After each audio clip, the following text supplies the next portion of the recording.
Él no sabía por qué había decidido regresar allí. La casa había sido abandonada como si nunca hubiera existido, ni en los recuerdos de la infancia, ni en las conversaciones con los pocos parientes vivos. Simplemente no se mencionaba. Pero bastó con aquel sueño, la imagen del reloj girando en sentido contrario, el crujido seco de la madera y la voz. Aquella voz sin cuerpo que repetía una fecha que él no reconocía en el camino por el sendero.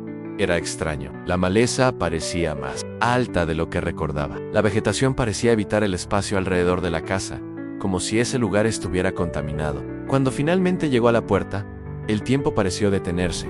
Extendió la mano, tocó el picaporte con hesitación. Estaba frío, pero no helado.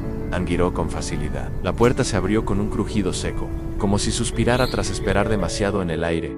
Dentro, no era solo viejo. Era espeso, como si hubiera atravesado una membrana. El olor no era exactamente a moho. Era a algo detenido, a tiempo detenido. Sonidos atrapados, fragmentos de historia adheridos a las paredes. Cada paso resonaba como si estuviera invadiendo algo que no quería ser recordado. Y entonces lo vio en el centro de la sala, sobre una mesa de piedra desgastada. Un paño gris cubría algo. Sabía lo que era antes de verlo. Aún así, retiró el tejido. Allí estaba el reloj, idéntico al del sueño, sin marcas modernas, sin números comunes, solo símbolos y fechas. Fechas que venían del futuro, algunas familiares, otras completamente absurdas. Las agujas temblaban levemente y giraban, pero al revés.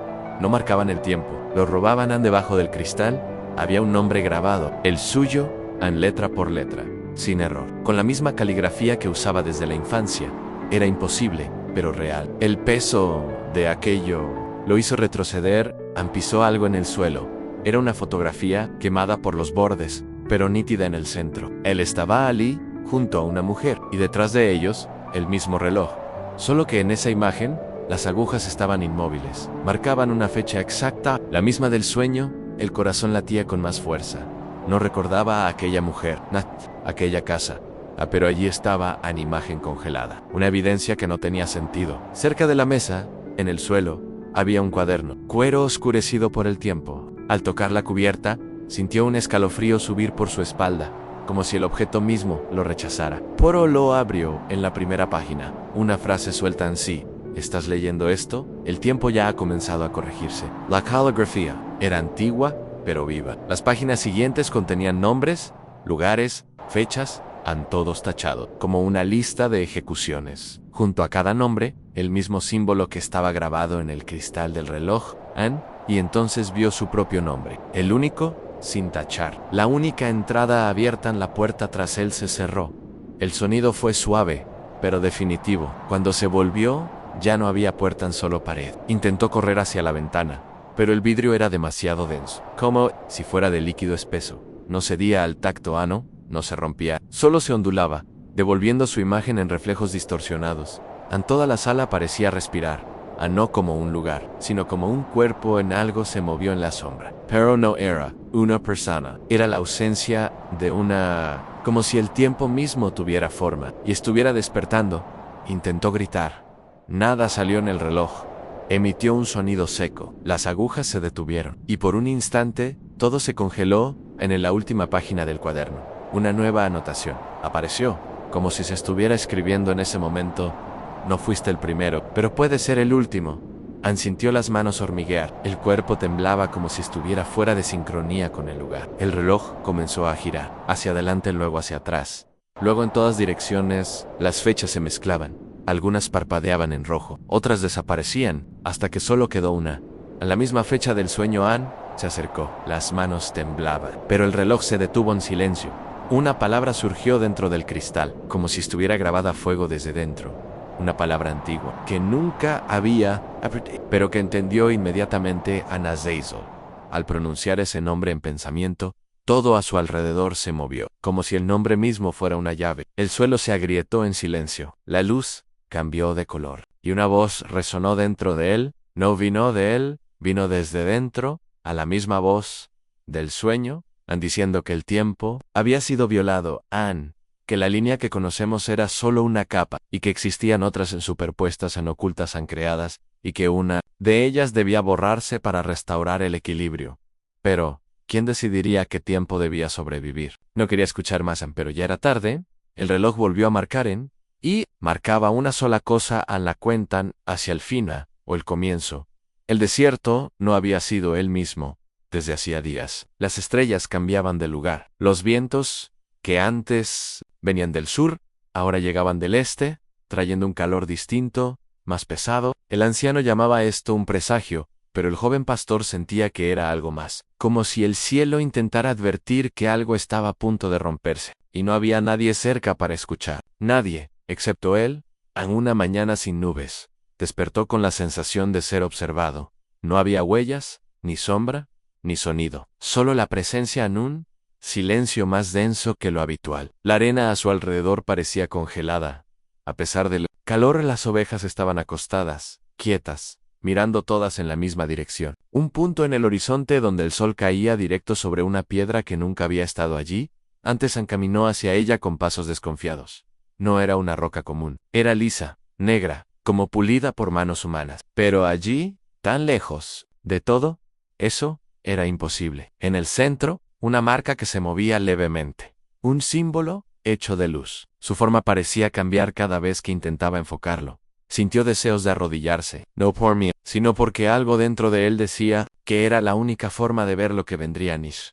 Y entonces la luz habló, no fue con voz, fue con presencia. Como si el lenguaje del mundo se hubiera invertido, y ahora, el silencio dijera todo lo que necesitaba saber. A la entidad no tenía nombre, pero se presentó con un título, el Eterno. Aquel que vio la creación antes de que existiera. Aquel Q camina en los pliegues del tiempo y enseña a quienes tienen oídos lo que a otros se les prohibió. Conocer el joven intentó huir, pero sus pies estaban pegados al suelo, no por fuerza, sino por la verdad. En el Eterno le mostró imágenes. Pueblos, aún no nacidos en ciudades flotantes, guerras con armas invisibles. Hombres que se creían dioses y dioses que lloraban como hombres. Le mostró que el tiempo era una línea frágil, trazada por manos inseguras, y que había otras líneas aún más antiguas, más puras. Dijo que el equilibrio se quebró cuando el primer hombre decidió medir el tiempo. Al nombrar los ciclos, encarceló la creación, y todo comenzó a morir. Pero había una forma de romper esa prisión. Era necesario enseñar al hombre lo que nunca debió saber. Entonces llegó el acuerdo. Eterno le ofreció al joven una elección: permanent ser pastor, cuidando rebaños hasta el fin de sus días, o recibir los secretos que podían liberar la creación de la cuenta. Aprender a hablar con los vientos, escribir en la arena fórmulas que doblan la realidad y, sobre todo, manipular el tiempo. En el joven no dudó, y aquella misma noche soñó con la estructura, una torre hecha de luz y piedra, donde se decidían los ciclos del mundo. Vio las ruedas que hacían girar el tiempo, y vio que estaban corrompidas, que algo había entrado allí y alterado los ritmos de la vida en las ESO. Este nombre no le era ajeno, aunque nunca lo había oído. Lo sentía como si ya lo conociera, como si hubiera servido a él en otra existencia. Un nombre prohibido, un nombre que palpitaba en él. Eterno explicó. Azazel había sido uno de los primeros en aprender, pero no para liberar. Quería dominar el tiempo, reordenar la creación según sus deseos, y para ello, enseñó a los hombres cosas que los ángeles ocultaban, cosas que desequilibraban los ciclos naturales. En el joven despertó con marcas en los brazos, símbolos que no había dibujado, y al tocar de nuevo la piedra negra, ésta se deshizo en polvo. En el suelo, un trozo de metal antiguo, desgastado, con el mismo símbolo que más tarde aparecería en el cristal de un reloj de otra era. Abandonó el desierto aquella noche. Caminó por lugares donde el sol no se ponía y otros donde nunca nacían los secretos. Comenzaron a manifestarse. Veía distorsiones en el aire. Sentía cuando una palabra se decía fuera del tiempo. Tocaba árboles y veía lo que habían presenciado. Pero con el conocimiento vino la carga. Cada nuevo aprendizaje le costaba un pedazo de tiempo. Como si, para comprender el tiempo, tuviera que entregarlo. Sentía los huesos pesados. Los ojos ardían incluso en la oscuridad. Y en sus sueños, Azazel regresaba. Más claro, más presente. Decía que el Eterno lo había engañado, que el tiempo no podía corregirse, solo reemplazarse. Una noche, el joven escribió una frase en la arena, con solo su pensamiento. La frase brilló, y el viento cambió de dirección. Había roto el ciclo, y alguien lo sintió. Cuando regresó al lugar de la piedra negra, encontró a otro hombre. ropas de un tiempo que aún no existía. Llevaba un pequeño reloj en la mano, uno que no marcaba horas, sino momentos que no debieron ocurrir. Anse lo entregó al joven. Dijo que ahora era su turno. Y desapareció. El reloj comenzó a vibrar, las agujas giraron, y apareció una nueva fecha en el centro. No era una predicción, era una orden. Algo estaba regresando, algo que no aceptaba haber sido borrado. En lo alto de la colina, al otro lado del tiempo, alguien abrió los ojos y murmuró un nombre que el mundo entero olvidaría pronto: Nazeisol. La excavación debía haber sido sencilla, una misión rutinaria para mapear fragmentos olvidados de la civilización sumeria. Pero desde que se encontraron las primeras tablillas, nada fue normal. Los instrumentos fallaban sin motivo, las lecturas de temperatura oscilaban sin lógica. Y lo más extraño, los días parecían más cortos. Al cuarto día, el profesor Emilio Gali encontró la cámara, oculta tras capas de roca que no coincidían con el periodo estimado. Una anomalía geológica. Sabía que había algo allí, pero no estaba preparado para lo que vio al romper la última barrera. Había un altar, y sobre él, 3 tablillas, hechas de un material que nadie en el equipo podía identificar. No era arcilla ni piedra, era algo más denso, pero ligero. Brillaba bajo la luz artificial con un tono azulado, como si respirara. Las inscripciones parecían sumerias, pero había símbolos que no existían en ningún catálogo conocido. Y lo más absurdo, las tablillas estaban escritas por dentro. Y, algo físicamente imposible. Gali llevó las tablillas al campamento. Se aisló en una tienda con su cuaderno, diccionarios y un grabador. Quería registrar cada paso, pero antes de traducir la primera línea, una frase en su propia lengua apareció en su mente con claridad.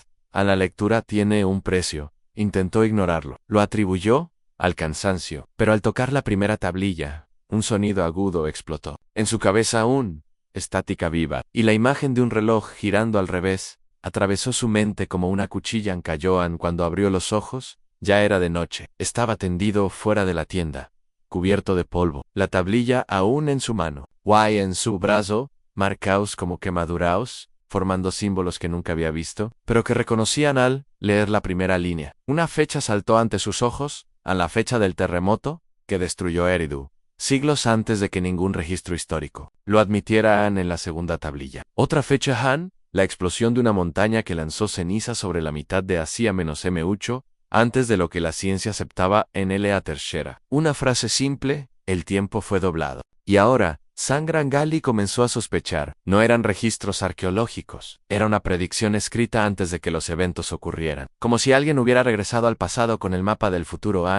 Y entonces vio el símbolo la esquina inferior de la última tablilla, el mismo signo del reloj del primer capítulo. Un rombo con una hendidura en el centro. Alrededor, palabras en un idioma indescifrable, y aún así, comprendía su significado. Nazeisol. Las tablillas no eran sumeria, eran anteriores a cualquier cultura conocida, creadas en un tiempo que nadie debería recordar. Un tiempo que tal vez fue borrado en el grabador, que no había encendido. Comenzó a reproducir una voz. No era la suya, no era humana, era seca, precisa, sin emoción, y decía: el portador de las palabras despertará los sellos. El tiempo reconocerá su falla, y se doblará una vez más.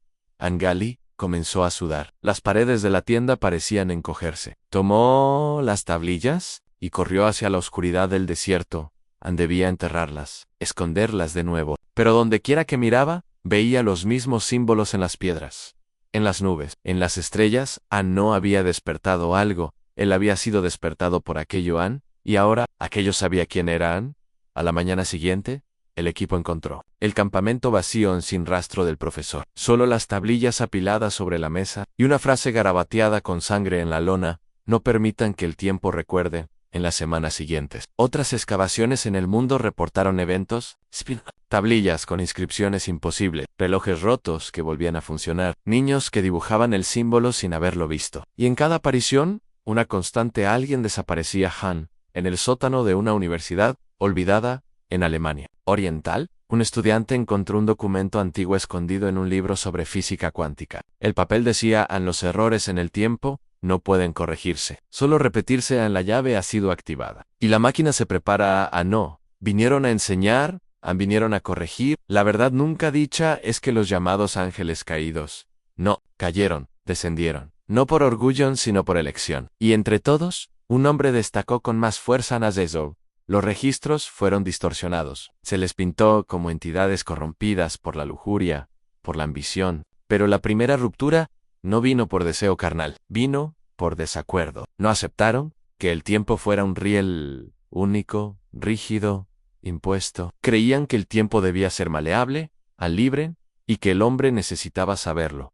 El Consejo del Alto lo rechazó, pero Azeizo no retrocedió. El plan se trazó en silencio, en las sombras de lo que luego sería llamado tiempo lineal. 12 descendieron no como luz, sino como forma. Se ocultaron entre pastores, matemáticos, soñadores, cada uno con una función, cada uno con un fragmento de la estructura original del tiempo. Llamaron a esto el ciclo invisible. El mundo cambió poco después. Pueblos predijeron estaciones con precisión imposible. Civilizaciones levantaron estructuras alineadas con constelaciones que solo serían visibles en miles de años. Surgieron historias de hombres que hablaban con el cielo, que sabían cuándo llovería, que envejecían al revés. El mundo pensó que eran mitos, eran los vigilantes en acción. El problema vino con el desequilibrio. Cada vez que un secreto era compartido, una pequeña fractura aparecía en la línea del tiempo. Pequeña, pero acumulativa. Cada conocimiento prohibido distorsionaba el tejido de la realidad. Un segundo más, aquí, un minuto olvidado allá, hasta que partes enteras de la historia comenzaron a desaparecer. Primero, detalles, luego, nombres finalmente, ciudades enteras desaparecieron de los registros, pero no de la memoria de algunos. Y eso fue suficiente para el juicio. El regreso fue rápido. Vinieron a recoger a los vigilantes, sellar los fragmentos y revertir el ciclo, pero ya era tarde, el daño estaba hecho. Y Azeizo se negó a regresar. Dijo una frase antes del enfrentamiento: el tiempo no pertenece a quien lo creó, pertenece a quien lo siente. La batalla no fue visible, ni truenos, ni fuego, solo el silencio más absoluto jamás registrado en la tierra. Durante ese silencio, las agujas de todos los relojes del mundo se detuvieron al mismo tiempo. Por exactamente un instante, en cuando volvieron a girar. Azeizo había desaparecido, pero su máquina quedó. Nadie sabe con certeza qué es, ni dónde. Algunos dicen que está enterrada bajo el hielo. Otros, que fue dividida y esparcida entre civilizaciones que nunca se conocieron. Pero una cosa es cierta, los símbolos han comenzado a aparecer de nuevo en los pils, en las piedras, en los sueños, y eso significa una sola cosa: está reactivándose en el sur de Francia. Una mujer despierta cada madrugada a las 3:03, siempre con el mismo sueño. Un hombre sin rostro frente a un reloj invertido.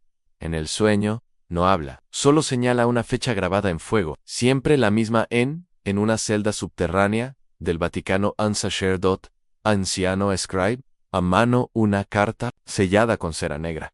El destinatario ya no existe, pero él escribe igual. El mensaje es breve. El ciclo está en movimiento. Si recuerdas de mí, sabrás dónde encontrar la torre. Que Dios nos perdone. Decían que en medio del Sahara no había nada, solo arena, viento y silencio, pero las leyendas contaban otra cosa. Hablaba de una ciudad olvidada por el tiempo, borrada de los mapas y de la memoria, en un lugar donde el sol no solo iluminaba, decidía y donde el tiempo no se marcaba por sombras, sino por sangre. En la expedición financiada por un consorcio anónimo, no pertenecía a ninguna universidad, no tenía sellos institucionales, ni científicos conocidos, en solo órdenes claras: documentar tadu, publicar nada, dat al cuento daya. Tras enfrentar una tormenta de arena que surgió de la nada y desapareció como si nunca hubiera existido, encontraron lo que parecían ruinas enterradas, bajo una elevación de piedras negras. En el centro, un disco esculpido en la roca en 3 metros de diámetro, en liso, perfecto, con surcos profundos que formaban un patrón que ningún arqueólogo reconocía. Era un reloj solar, pero no marcaba horas,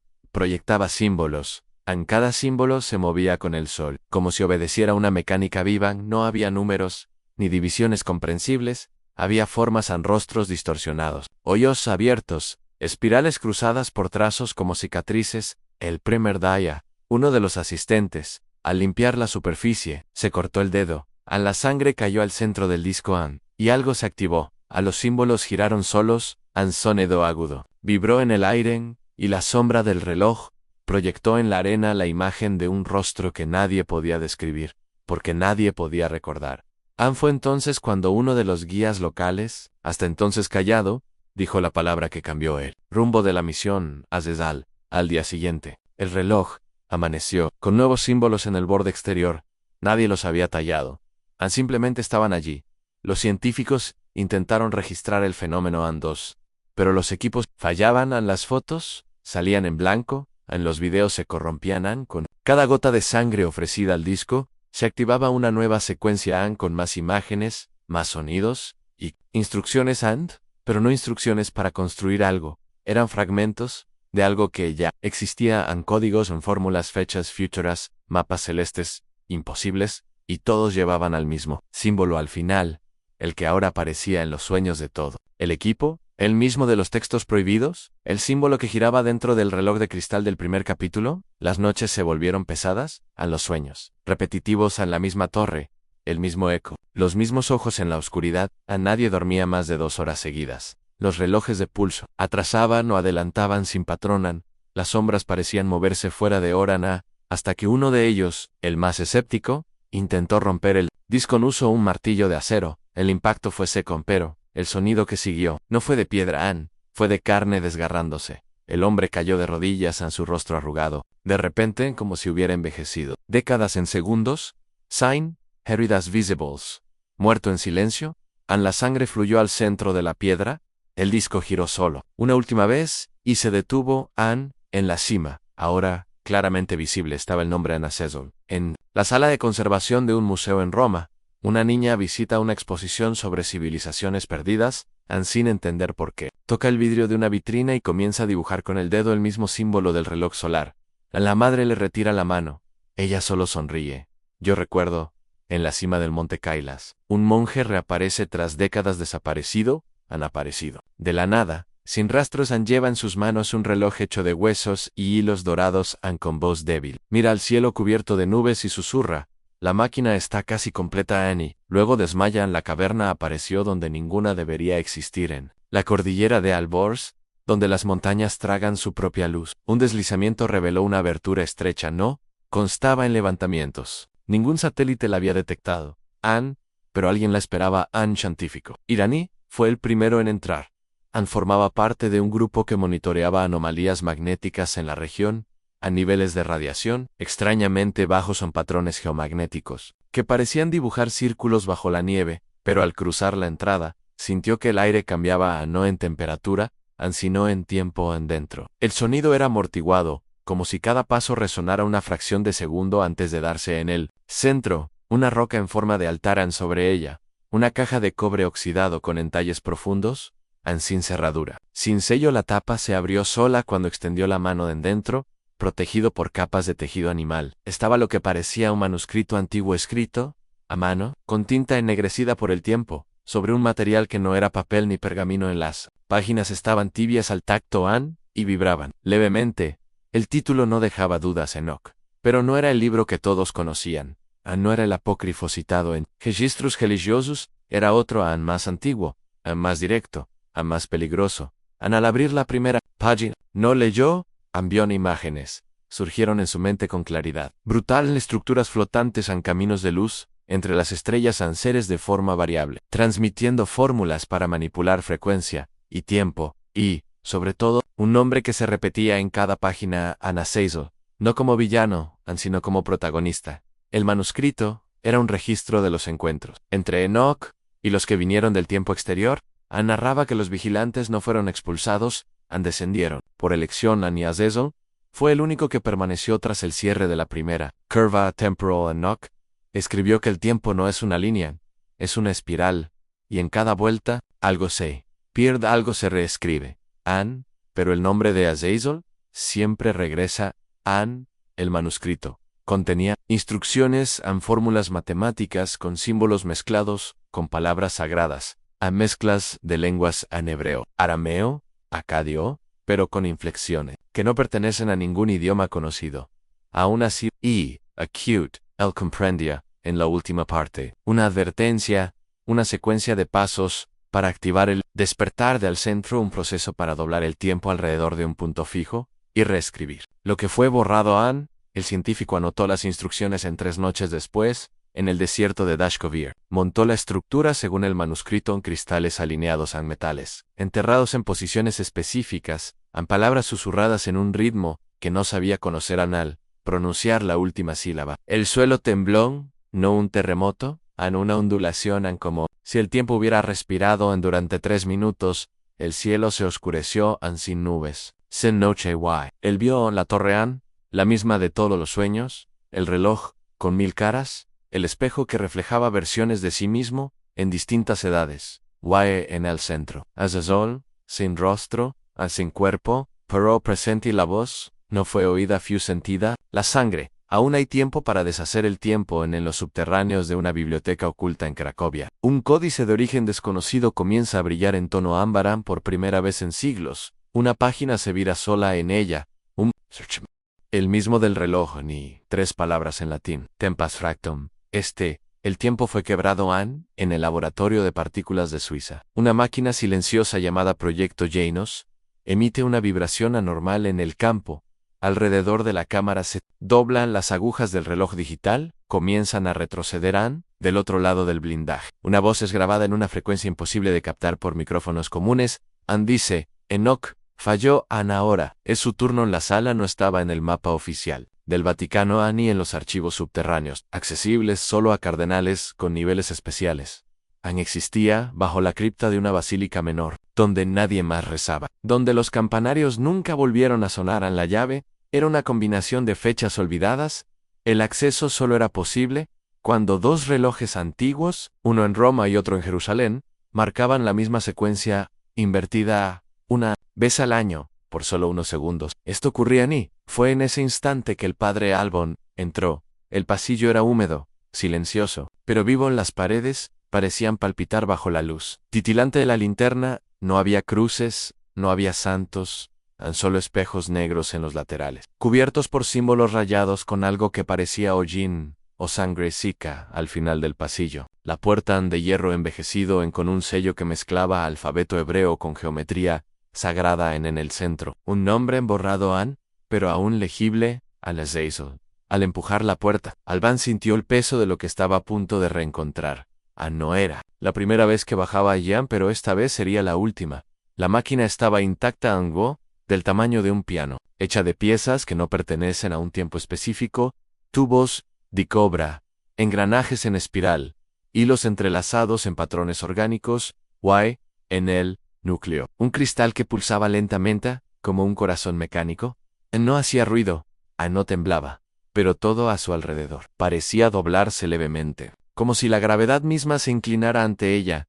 Era el centro de algo que no había terminado, o que ya había sucedido, y ahora se repetía Albon con salto. El manuscrito, la secuencia estaba allí, un código de activación en palabras olvidadas, frecuencias, que debían recitarse con intervalos milimétricos. Dudó.